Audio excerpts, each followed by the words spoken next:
Whether you've had investment properties for years or you've just purchased your very first, it's important to know what the Residential Tenancies Act is and what your obligation is as a rental provider. The Act outlines the rights and obligations of renters and also residential rental providers through a number of regulations.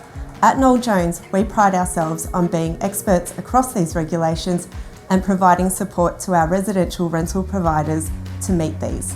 So let's take a look at some of the most pressing items to be aware of as a rental provider, starting with the safety checks. The Residential Tenancies Act was updated in March 2021 and there are now mandated safety checks that must be completed for rental properties. Every year a smoke alarm servicing needs to be carried out. This includes cleaning, audibility testing, battery replacement and positioning checks. Gas safety checks is required to be carried out once every 2 years, checking all gas fixtures and fittings such as heaters, cooktops, hot water services, gas meters, main gas lines and carbon monoxide testing.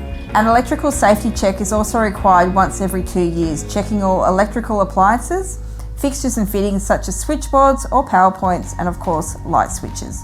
The safety checks need to be completed by certified tradespeople and any failed safety checks need to be repaired within 14 days. Your property manager will retain records of the safety checks as they are required to be provided to the renters if they are requested or when a rental agreement is started or renewed. If these checks aren't carried out, residential rental providers can face large fines and also risk compromised insurance policies. And that's it for the mandated safety checks. Smoke alarm service every year and the gas safety check and electrical safety check every second year.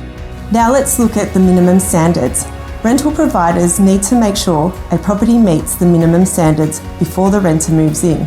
If the property does not meet minimum standards, renters can end their rental agreement before moving in or can request an urgent repair.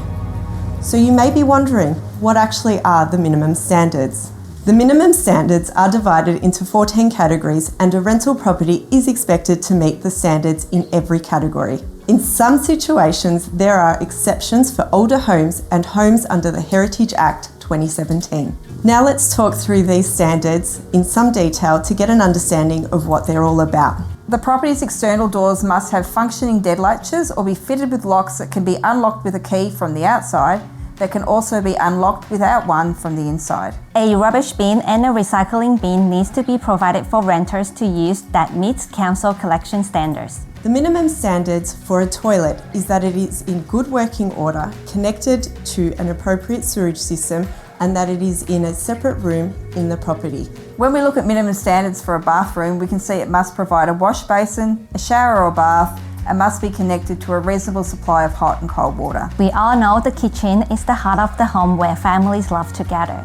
And in every rental property, the kitchen is required to have a dedicated cooking and food preparation area, a sink in good working order connected to reasonable supply of hot and cold water, a stovetop in good working order that has 2 or more burners. Although an oven is not a requirement, but if there's one, it must be in good working order. If there is a laundry on the property, it must provide a reasonable supply of hot and cold water. This is a pretty important one. Every rental property must be structurally sound and weatherproof. All rooms must be free from mold and damp caused by or related to the building structure. Windows in rooms that are used as bedrooms or living areas need to have curtains or blinds that can be closed, block light, and provide privacy. All external windows that can be opened must be lockable and be able to be left open or closed. For all rooms inside a rental property, including corridors and hallways, there needs to be access to light to make these areas functional. During the day, natural light can include light bulb from an adjoining room, and at night, renters should have access to artificial light. Ventilation is required in all rooms, including the bathroom, shower, toilet, and laundry. In the main living area of the rental property, there needs to be a fixed heater that is in good working order. In March 2023, the electrical safety standards will also come into place. These standards will look at switchboards, circuit breakers, and electrical safety switches. To avoid a rental agreement ending before the renter has moved in or urgent repairs being required to be carried out, it is best to ensure the minimum standards are met in your rental property prior to the renter's move-in day. We hope this information looking at safety checks and the minimum standards has been helpful in understanding what is required from a residential rental provider. For more information, visit Consumer Affairs Victoria or contact your property manager.